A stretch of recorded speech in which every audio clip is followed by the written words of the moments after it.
جب بھی کوئی آدمی جیل میں اپنی سزا کاٹ رہا ہوتا ہے تو سب سے زیادہ انتظار اس کو اپنی رہائی کے دن کا ہوتا ہے۔ اس دن کے لیے وہ ہر ایک دن گن گن کر گزارتا ہے کہ کب اس کی رہائی کا دن آئے اور کب وہ اس جیل خانے سے نجات پائے۔ بالکل اسی طریقے سے ہر مومن کو، جس کو یہ پتہ ہے کہ اس کو اللہ تعالیٰ نے کیوں پیدا کیا ہے، اس کو چاہیے کہ وہ اپنی موت کی تیاری اور موت کا انتظار کرے اور موت کے لیے وہ تیار رہے ہمیشہ، کیونکہ موت اسی طریقے سے آنی ہے جس طریقے سے آج سے پہلے ہزاروں لوگوں کے ساتھ آتی رہی ہے۔ رہائی کے دن میں اور موت میں ایک بہت واضح فرق ہے، اور وہ فرق یہ ہے کہ رہائی کے دن کا آپ کو پتہ ہے کہ کتنے دن آپ نے جیل میں رہنا ہے اور کب آپ نے رہا ہونا ہے، لیکن موت کے دن کا آپ کو پتہ نہیں ہے۔ آپ کو نہیں پتہ کہ آج آپ کی زندگی کا آخری دن ہے، یا آج کے ایک دن کے بعد، یا آج کے ایک مہینے کے بعد، یا آج کے ایک سال کے بعد۔ لیکن ایک چیز بہت میٹر کرتی ہے اور ایک چیز بہت بڑا فیکٹ ہے کہ موت تو آپ کو بھی آنی ہے اور مجھے بھی آنی ہے، اور ہر اس چیز کو آنی ہے، ہر اس نفس کو آنی ہے جو دنیا میں آ چکی ہے۔ اور یہ چیز اللہ تعالیٰ کی کتاب قرآن شریف میں لکھا ہوا ہے کہ جو دنیا میں ہے اس ہر شخص کو فنا ہونا ہے، اور آخر میں صرف اللہ کی ذات رہ جانی ہے۔ اب سوال یہ ہے کہ ہم جب موت کا ذکر آتا ہے تو اتنا پینک کیوں ہوتے ہیں؟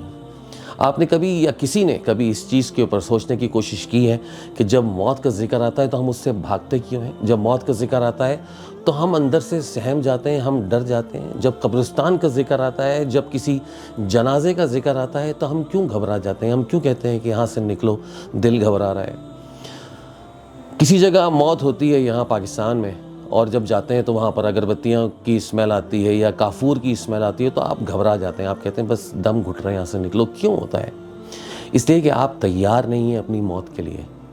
ایک مومن کو اپنی موت کے لیے بالکل اسی طرح تیار رہنا چاہیے جس طرح ایک آدمی کو اپنی قید سے رہائی کے لیے، کیونکہ قرآن مجید میں اللہ تعالیٰ کا ارشاد ہے کہ مومن کے لیے یہ دنیا قید خانہ ہے۔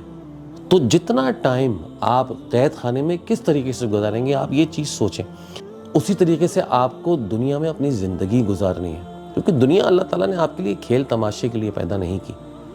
دنیا آپ کے لیے پارٹیز کرنے کے لیے پیدا نہیں کی۔ دنیا آپ کے لیے یہیں کی ساری عیاشیاں اور یہیں کی ساری آسائشیں استعمال کرنے کے لیے یا صرف وہ حاصل کرنے کے لیے آپ کو اللہ تعالیٰ نے دنیا میں نہیں پیدا کیا، بلکہ اللہ تعالیٰ نے آپ کو پیدا کیا ہے اس مقصد کے لیے جو مقصد قرآن شریف کے اندر لکھا ہوا ہے۔ اگر آپ قرآن شریف نہیں پڑھ سکتے تو آپ قرآن شریف کو سن لیجئے۔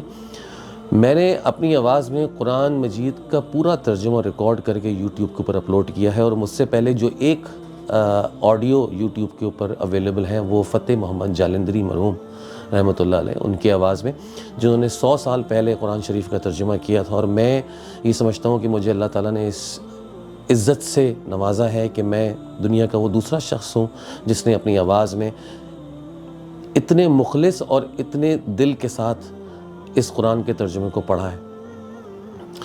تو آپ کو انسان کی پیدائش سے لے کر انسان کی موت تک، اور دنیا کی پیدائش سے لے کے دنیا کے ختم ہونے یعنی قیامت کے ہونے تک، اپنی جو آپ کو جس مقصد کے لیے اللہ تعالیٰ نے پیدا کیا ہے وہ مقصد سمجھ میں آ جائے گا اگر آپ قرآن پڑھیں گے۔ لیکن جہاں تک موت کی بات ہے، یہ ایک اوپن بک ایگزام ہے، اور اوپن بک میں اس لیے کہہ رہا ہوں کہ اللہ تعالیٰ نے وہ ساری چیزیں قرآن میں لکھ دی ہیں ہمارے لیے، اور آسان کر کے لکھ دی ہیں۔ ہمیں قرآن مجید کا ترجمہ یا قرآن کو سمجھنے کے لیے یا اسلام کو سمجھنے کے لیے کسی بھی عالم اور کسی بھی علماء کی ضرورت نہیں ہے، کسی مفکر کی ضرورت نہیں ہے۔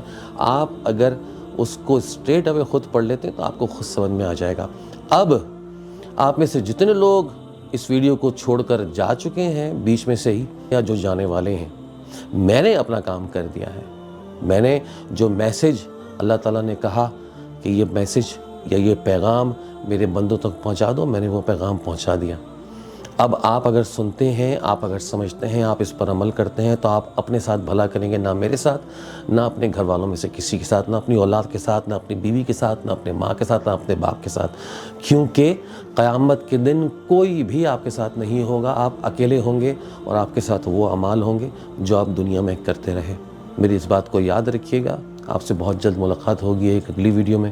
اپنا خیال رکھیے۔ السلام علیکم ورحمۃ اللہ وبرکاتہ۔